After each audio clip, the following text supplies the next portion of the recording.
दोस्तों नमस्कार। Once again your teacher Karanveer sir is back with a new topic, and this time we will discuss on the questions and their answers. The poem An Elementary School Classroom, last time, which was explained to you. So let's see the first question. The tall girl with her head weighed down means वो लंबी लड़की जिसका सिर झुका हुआ नीचे झुकाए हुए सिर को करने वाली वो लंबी लड़की, इसका मतलब क्या है? इट मीन्स है कि द गर्ल इज़ इल, जो गर्ल है वो बीमार है, एंड एग्जॉस्टेड, और थकी हुई है। Next question. The paper seeming boy with rat's eyes means paper के जैसा दिखने वाला मूसे की आँखों वाला जो लड़का है उसका मतलब क्या है? यानी मूसे जैसी आँखों वाले उस पेपर जैसे दिखने वाले लड़के का मतलब क्या है? इसका मतलब है the boy is thin, boy पतला है, हंग्री भूखा है, एंड वीक और कमज़ोर है। एंड दीज लाइन शोज मल न्यूट्रिशन ऑफ द चिल्ड्रन, ये लाइन है बच्चों के कुपोषण को दर्शाती है कि बच्चे कितने कमज़ोर हैं। Let's see the third question. The stunted, unlucky, hair of twisted bones means stunted माने अवरुद्ध, unlucky और क्या कहते हैं दुर्भाग्यशाली, हायर उत्तराधिकारी, ऑफ ट्विस्टेड मुड़ी हुई, बोन्स हड्डियों वाला। तो मुड़ी हुई हड्डियों के उस अवरुद्ध और दुर्भाग्यशाली उत्तराधिकारी का मतलब क्या है? It means the boy has an inherited disabilities, ये जो लड़का है उसकी जन्मजात क्या है? अक्षमता है। It means the boy is handicapped by birth, कि बच्चा जन्म से ही कैसा है? विकलांग है। His eyes live in a dream, a squirrel's game in the tree room. Other than this means उसकी आँखें एक सपने में जीती हैं, एक गिलहरी का खेल जो कि पेड़ के कमरे में है, इनके अलावा, यानी अदर बच्चों के अलावा वो एकमात्र ऐसा बच्चा होता है जहाँ पे उसकी कुछ आशा मतलब क्या कहते हैं, सपने हैं। इसका मतलब क्या है? इट मीन्स है the boy is full of hope in the future, कि भविष्य में बच्चा आशा से भरा हुआ है। It means the boy wants to do something extraordinary and he didn't want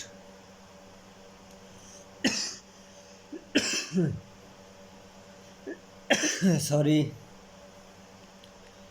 and he doesn't want to live in the bad conditions of the slum. He wants to draw himself outside the world. Next question comes. The children's faces are compared to, बच्चों के चेहरे compare किए गए हैं to rootless weeds, जड़हीन खरपतवार से। It means क्या है? It means they are waster, कि वो तो क्या है, वो वेस्टर्स हैं, यानी वो बेकार है, उनका कोई अर्थ नहीं है। They are meaningless. Next question पे आते हैं।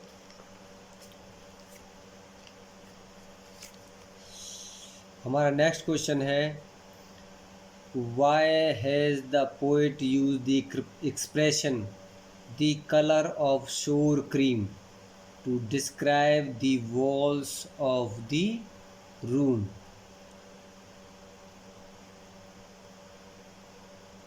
क्यों कवि ने इस एक्सप्रेशन का इस्तेमाल किया है, the colour of sour cream, sour cream के का कलर का जैसा रंग, to describe the walls of the classroom, उस क्लासरूम की दीवारों का वर्णन करने के लिए कब पोइट ने क्यों कहा उसको the colour of the shore cream?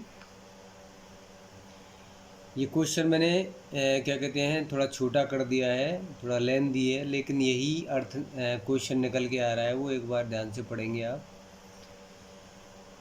The walls are डैम्प, जो वॉल्स हैं वो कैसी डैम्प हैं, ख़राब हैं। अनप्लीजेंट मतलब देखने में अट्रैक्टिव नहीं लगती हैं, भद्दी लगती हैं। एंड डर्टी और गंदी हैं। एंड लुक लाइक और दिखाई पड़ती हैं the colour of sour cream, the colour of sour cream के रंग जैसे। They have not been painted freshly मतलब ताज़ा उन पे पेंट भी नहीं किया गया है।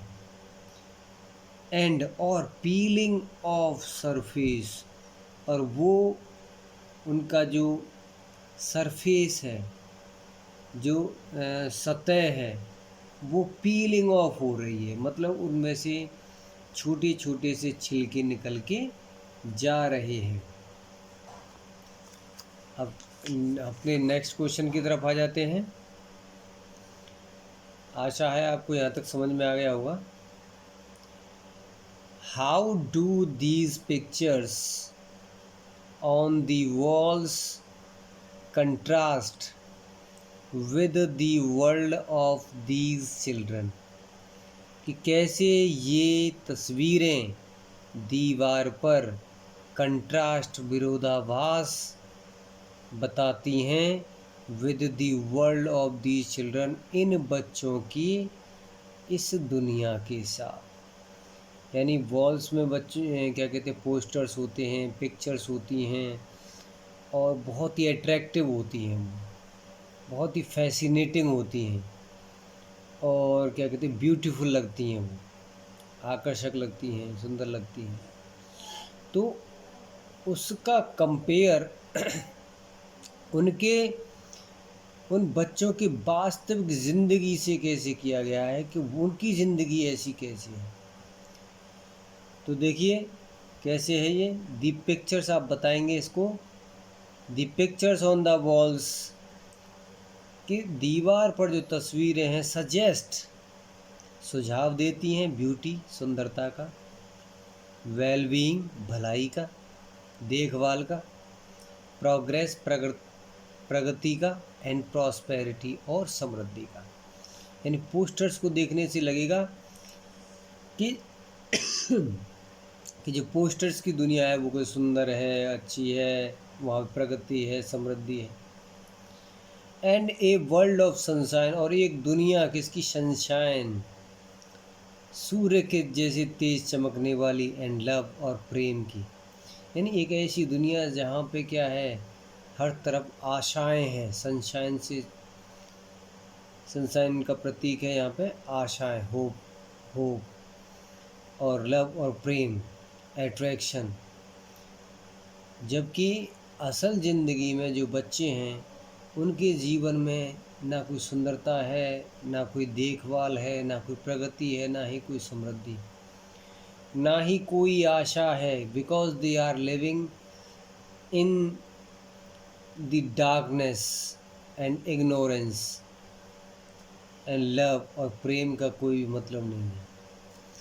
आगे कहता है कभी the but the world of slum children, लेकिन उस स्लम चिल्ड्रन की जो बच्चे हैं इज़ हंगर, जो सॉरी स्लम चिल्ड्रन की जो दुनिया है वो है इज़ फिल्ड विद हंगर, वो भूख से भरी हुई है, पॉवर्टी गरीबी से भरी हुई है, पॉवर्टी स्ट्रिकन, पॉवर्टी गरीबी से ग्रस्त है, हेम्पर्ड, हेम्पर्ड मतलब अवरुद्ध, फिजिकल शारीरिक एंड मेंटल और मानसिक ग्रोथ वृद्धि, और अवरुद्ध है शारीरिक और मानसिक वृद्धि, एंड लैकिंग और कमी है, और मतलब कमी है किसकी, डेवलपमेंट विकास की, एंड प्रॉस्पेरिटी और समृद्धि। Okay, I hope the question is clear. बहुत सिंपल है, एक बार फिर देख लेना, वो एक बार नहीं समझ में आया हो तो वीडियो को 2 टाइम्स आपको ज़रूर देखना है, जिससे ये क्लैरिफाई हो जाए अच्छी तरह से। ओके, नेक्स्ट क्वेश्चन है what does the poet want. What does the poet want, कवि क्या चाहता है, फॉर दी चिल्ड्रन, उन बच्चों के लिए, ऑफ स्लम्स, जो कच्ची बस्ती के हैं, उन बच्चों के लिए कवि क्या चाहता है, हाउ कैन देयर लाइफ, कैसे उनकी ज़िंदगियाँ, बी चेंज, कैसे उनकी ज़िंदगियों को बदला जा सकता है। तो क्या चाहता है कवि, पोइट क्या कहता है, पोइट यही कहता है कि उनकी ज़िंदगी, जो लाइफ वो स्पेंड कर रहे हैं, उसको जो गवर्नमेंट ऑफिशियल्स हैं वो अपनी जिम्मेदारियों का पालन करें, वहाँ पे देखें, कुछ बदलाव करें, और पब्लिक से भी यही रिक्वेस्ट करता है। The poets wants the government officers, poet चाहता है, कवि चाहता है गवर्नमेंट, सरकारी ऑफिसर्स, अफसरों से, एंड द पब्लिक, और पब्लिक से, टू रियलाइज, महसूस कराना, कि वो महसूस करें, देयर रिस्पॉन्सिबिलिटी, उनकी जिम्मेदारी को, टूवार्ड्स दीज चिल्ड्रन, इन बच्चों की तरफ। तो पहले क्या चाहता है, कवि चाहता है कि वो इन बच्चों की तरफ, towards the children, they realise their responsibility, वो अपनी रेस्पॉन्सिबिलिटीज़, अपनी जिम्मेदारियों का एहसास करें, रियलाइज करें। नेक्स्ट, आगे क्या चाहता है कभी, सोशल इनजस्टिस, सामाजिक अन्याय, एंड और इनइक्वालिटीज़, असमानताएं, बी एंडेड, का अंत किया जाए। और वो क्या चाहता है कि सामाजिक अन्याय, सोशल इनजस्टिस एंड इनइक्वालिटी, और असमानता को, बी एंडेड, को समाप्त किया जाए।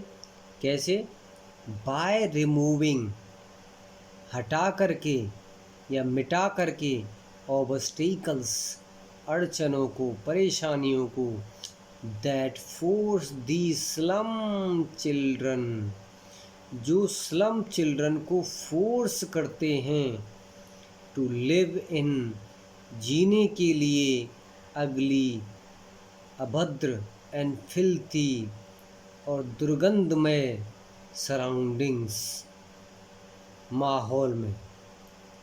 तो कभी ये चाहता है कि जो सोशल इनजस्टिस है और इनइक्वालिटी है उसका एंड किया जाए, और उन ऑब्स्टिकल्स को रिमूव करके जो स्लम चिल्ड्रन को उन अगली और फिल्थी, बदबूदार सराउंडिंग्स, माहौल में रहने के लिए फोर्स करते हैं। when they study and learn, जब वो अध्ययन करेंगे and learn और सीखेंगे, to express freely, स्वतंत्रता पूर्वक अभिव्यक्त करने के लिए जब वो सीखेंगे और अध्ययन करेंगे, दे विल एन्जॉय, वो एन्जॉय करेंगे प्रोग्रेस, प्रगति का, एंड और हेल्दी लाइफ, और हेल्दी जीवन का। तो आज के लिए बेटा इतना ही। अगर वीडियो अच्छा लगी तो लाइक करें, सब्सक्राइब करें और अपने फ्रेंड्स के साथ शेयर भी करें। इसके साथ ही नेक्स्ट वीडियो में मैं एडिशनल क्वेश्चंस को लेके आऊँगा जो बहुत ही इम्पोर्टेंट होंगे। तब तक के लिए आप इसको रिवाइज़ करें, अगेन एंड अगेन देखें, नोटबुक में इनको नोट करें। अगर नोटबुक में नहीं नोट होता है तो मेरे उसको कमेंट सेक्शन में बता दें, मैं आपको ऑनलाइन अवेलेबल करा दूँगा। So thank you so much once again. We will meet all of you the next day. Until then, goodbye. Have a nice time. So thanking you. Bye bye.